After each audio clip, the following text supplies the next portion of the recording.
کیا انعام عطا فرماتا ہے؟ حدیث مبارکہ کے لفظ ہے، میرے آقا کریم علیہ السلام نے فرمایا رب انعام کیا عطا فرماتا ہے؟ میرے آقا فرماتے ہیں لِلصَّائِمِ فَرْحَتَانِ فَرْحَةٌ عِنْدَ فِطْرِهِ، فرمایا جب کوئی روزہ دار روزہ رکھتا ہے رب تعالیٰ اسے دو خوشیاں عطا فرماتا ہے۔ فرمایا پہلی خوشی یہ ہے جب سارے دن کا بھوکا پیاسا سارے دن بھوک پیاس کو برداشت کرتا ہے، فرمایا شام کا وقت ہوتا ہے جب دسترخوان پہ بیٹھتا ہے، فرمایا جب وہ افطاری کرنے لگتا ہے رب تعالیٰ اسے پہلی خوشی عطا فرماتا ہے۔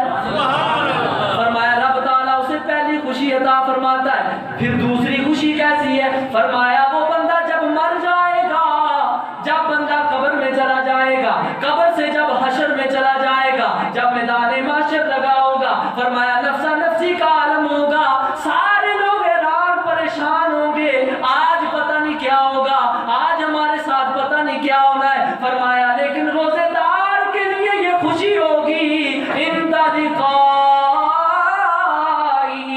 فرمایا رب اپنا دیدار کرا کے خوشیاں عطا فرمائے گا۔